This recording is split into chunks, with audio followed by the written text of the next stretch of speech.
Hello students, देखिए ये अगला क्वेश्चन है बिहार बोर्ड का।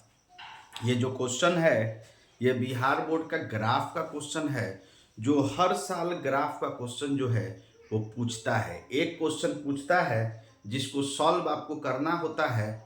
एक क्वेश्चन ग्राफ का हर साल रहता है। देखिए बिहार बोर्ड 10th के लिए 2026 का जो मैंने गेस किया है सेट टू का जो क्वेश्चन है बिहार बोर्ड का, ये 66 नंबर। ये है रैखिक समीकरण युग्म को आलेखित विधि से हल करें। ये दो रैखिक समीकरण दिया हुआ है जिसको आलेखीय विधि से हमको हल करना है। आलेख विधि कहने का अर्थ होता है कि हमको ग्राफ से हल करना है। तो देखिए ग्राफ खींचने के लिए सबसे बढ़िया ग्राफ पेपर होता है, लेकिन यहाँ पर देखिए नहीं है तो भी हम समझाने की कोशिश करेंगे और आपको आसानी से बताने की कोशिश करेंगे। देखिए यहाँ पर समीकरण 1 के लिए सारणी लिखिए। समीकरण 1 के लिए सारणी। देखिए सारणी क्या होगा, सारणी मतलब टेबल। अब एक में x plus 3y is equal to 6 है। x plus 3y is equal to 6। तो एक बार x के जगह पर रख दीजिए, पुट कीजिए। x के जगह पर 0 पुट कीजिए तो y का कुछ वैल्यू निकलेगा। y का वैल्यू निकलेगा x के जगह पर 0, तो ये 0 हो गया, ये 3 प्लस 6 हो गया। तो देखिए y इज इक्वल टू 6/3, 3 दूना 6, 2 आया। अब y is equal to put कीजिए, put y is equal to 0। x put किए 0 तो y 2 आया। अब y 0 पुट करेंगे तो x देखिए कितना आएगा। तो हम y पुट किए 0 तो ये x, और देखिए ये हमारा 0 हो जाएगा। जैसे यहाँ पर ये 0 हो गया था तो ऐसे निकाले थे, x 0 हो गया था। अब यहाँ पर हम समीकरण 1 के लिए सारणी 1 में y के जगह पर 0, तो 0 गुने 3 0 plus x is equal to 6। x का वैल्यू हमारा 6 आया।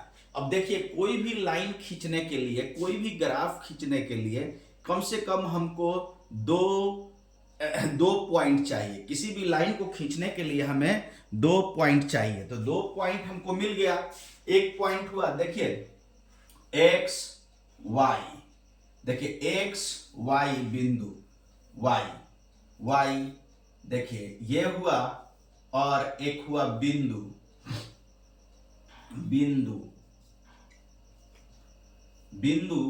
ये वाला पॉइंट हुआ। अब देखिए कोई भी पॉइंट को खींचने के लिए 2 बिंदु चाहिए। कोई भी लाइन खींचने के लिए, समीकरण का लाइन खींचने के लिए 2 बिंदु। तो x 0 रखे हैं तो y 2 आया है, x 0 तो y 2, तो a बिंदु इसका नाम रख लीजिए 0 2 हुआ। अब देखिए इस सारणी से दूसरा बिंदु क्या होगा। देखिए क्योंकि एक लाइन खींचना है तो 2 बिंदु हमको चाहिए इससे। तो अब क्या हुआ, y हम जब 0 रखे हैं तो x कितना आया है, 6 आया है। इस पॉइंट को कहिए B 6 0। इस लाइन का 2 हमारा पॉइंट मिल गया। अब देखिए समीकरण 2 के लिए सारणी। समीकरण 2 के लिए सारणी। अब देखिए समीकरण 2 क्या है, तो समीकरण 2 हमारा 2x minus 3y is equal to 12 है। 2x minus 3y is equal to 12 है। तो यहां पर हम put x is equal to 0 put कीजिए। तो जब यहां पर x के जगह पर 0, तो 0 गुने कुछ भी 0 हो जाएगा, 0 माइनस, तो ये हो जाएगा हमारा, देखिए ये हो जाएगा 0 minus 3y is equal to 12, y is equal to 12 by minus 3, 3 चौका 12, y का वैल्यू -4 आ गया। अब देखिए y का वैल्यू, अब इस इक्वेशन के लिए भी 2 पॉइंट चाहिए। तो पुनः पुट मीन्स रखते हैं y इज इक्वल टू 0 रख देते हैं। तो जब इस इक्वेशन में इक्वेशन 2 में y इज इक्वल टू 0 रखेंगे तो y 0 गुने कुछ भी 0 तो 2x इज इक्वल टू 12। तो ये हो जाएगा हमारा, देखिए ये हो जाएगा 2x minus 0 is equal to 12। ये हो गया x इज इक्वल टू 12/2, ये 6 हो गया। तो देखिए सारणी क्या हुआ, इसके लिए सारणी क्या बना, x y बिंदु, x y बिंदु। तो यहां पर क्या बना, देखिए यहां पर क्या बना, x y बिंदु में जब हमने इस पॉइंट के लिए x, इस लाइन के लिए x 0 लिया है तो y कितना आया है, y -4 आया है। तो हमारा C पॉइंट हुआ 0 - 4, इसको C मान लेंगे। अब देखिए जब हमने y 0 लिया है तो x कितना आया है, तो x 6 आया है। तो इसको D पॉइंट लिख देंगे, ये 0 6। अब बोला है ग्राफीय विधि से हल। तो देखिए B और D दोनों पॉइंट सेम है, दोनों इक्वेशन में B और D सेम पॉइंट को डिनोट कर रहा है। B पॉइंट 60 है और D पॉइंट भी 60। इसका मतलब 60 पर ही दोनों लाइन एक दूसरे को क्या करेगा, कट करेगा। इसका मतलब अभिष्ट हल 60 ही होगा। हल वो होता है जो हल वो पॉइंट होता है जिसको सॉल्व करें और दोनों एक ही जगह पर, दोनों लाइन जिस पॉइंट पर कट करता है वही कटिंग पॉइंट हल होता है। तो यहाँ पर देखिए B भी हमारा कटिंग पॉइंट है 60 और D भी 60, दोनों सेमी कोऑर्डिनेट को B और D पॉइंट डिनोट कर रहा है। इसका मतलब हुआ कि हमारा कटिंग पॉइंट क्या है, D और B सेम पॉइंट को डिनोट कर रहा है। इसका मतलब अभिष्ट हल हमारा 60, x का वैल्यू 6, y का वैल्यू 0 हुआ। अब यहाँ पर इस ग्राफ को समझिए, रफली आप अपने इसमें बना लेंगे। देखिए आप अपने इसमें बना लेंगे, यहाँ पर रफली ग्राफ को समझिए। यहाँ पर मान लीजिए कि 1 है प्लस में, 2 3 4 5 6 7, इधर -1 -2 -3 -4, यहाँ लेकर -6 भी ले लीजिए, 5 यहाँ पर है, 6 -7 भी ले लीजिए। और ऊपर उसी तरह से 1 2 3 4 5 6 7 है। नीचे यहाँ पर 0 है, यहाँ पर -1 -2 -3 -4 -5 -6 -7। ये जो है हमारा, ये है y, ये y डैश, ये है x, ये x डैश, ये है ओरिजिन।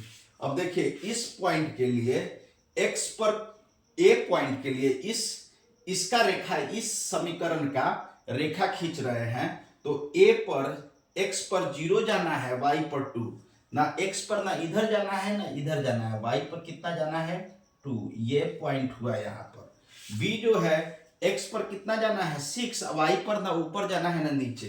तो b पर 6 चले गए, अब y पर ना ऊपर जाना है ना नीचे जाना है। अब इस लाइन को, दोनों पॉइंट को मिलाकर लाइन खींचेंगे तो ये होगा समीकरण इसका, इसका समीकरण होगा x + 3y = 6, इसका समीकरण हुआ।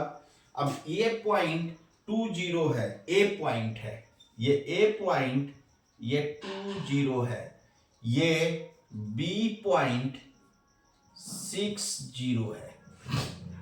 इसके लिए, इस इक्वेशन के लिए सारणी, इक्वेशन 1 के लिए हमने लाइन खींचा। अब इक्वेशन बी के लिए, इक्वेशन सेकंड के लिए खींचिए ग्राफ, लाइन खींचिए। तो अब देखिए x पर बिंदु C, x पर 0 गया है, y पर x पर 0, y पर -4, ना x पर इधर गया है ना उधर गया है, y पर -4 नीचे चला गया है यहाँ पर देखिए। और D जो है यहीं पर है, यही बिंदु D है, x पर 6, y पर 0। अगर x कोऑर्डिनेट 0 होता है, इसका मतलब वाई अक्ष का वो बिंदु है। अगर वाई कोऑर्डिनेट 0 होता है तो इसका मतलब एक्स अक्ष का वो बिंदु है। ये बात समझेंगे कि अगर किसी बिंदु का एक्स कोऑर्डिनेट 0 होता है इसका मतलब वो वाई अक्ष का बिंदु है। कोई अगर किसी कोऑर्डिनेट का वाई कोऑर्डिनेट 0 होता है तो वो एक्स अक्ष का बिंदु होता है। अब देखिए इसका x जीरो है मतलब y अक्ष पर है, इसका y जीरो है मतलब x अक्ष पर है, यहीं पर है। तो ये पॉइंट ऐसे जाएगा, देखिए ये पॉइंट ऐसे जाएगा, इसी बिंदु से जाएगा ये D60।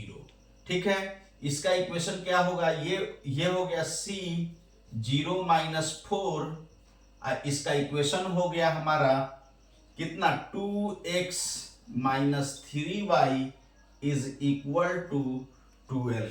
अब देखिए दोनों लाइन एक दूसरे को, ये वाला इक्वेशन इसका लाइन ऐसे जा रहा है, इसका लाइन ऐसे जा रहा है, ग्राफ पेपर पर बना लेंगे।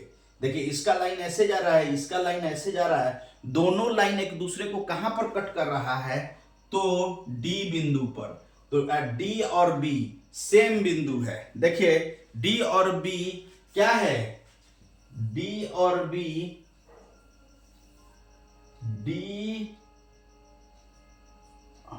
देखिए D और, इसलिए D और B एक ही बिंदु है, D और B एक ही बिंदु है, यही प्रतिच्छेदी बिंदु है। दोनों लाइन एक दूसरे को, ये इसी पॉइंट पर, तो दोनों रेखाएं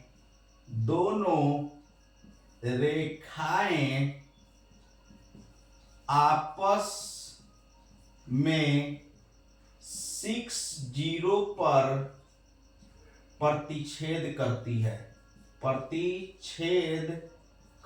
है।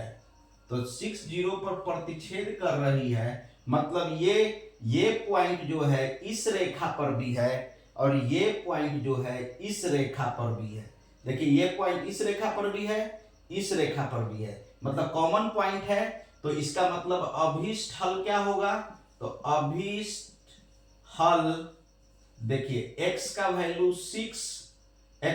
6 और y का वैल्यू 0, यही अभिष्ट हल होगा। देखिए इस तरह से हमने ये क्वेश्चन ग्राफ का एक बता दिया जो आपको बिहार बोर्ड में अच्छा मार्क्स दिला सकता है, ग्राफ का पेपर को सॉल्व करने में मदद कर सकता है। ठीक है, तो इन सारे क्वेश्चनों को जो मैं गेस पढ़ाता हूँ,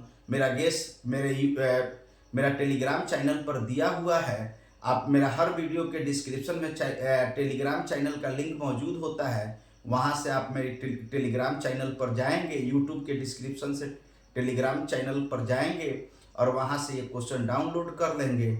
और ठीक है, उसके बाद प्रैक्टिस करेंगे। और इन सारा का मैंने वीडियो ऑलरेडी बना चुका हूँ और वीडियो के माध्यम से भी आप प्रैक्टिस करेंगे। और मेरा काम अच्छा लगता है तो बेल आइकन को दबा देंगे और सब्सक्राइब कर देंगे चैनल को। Thank you so much.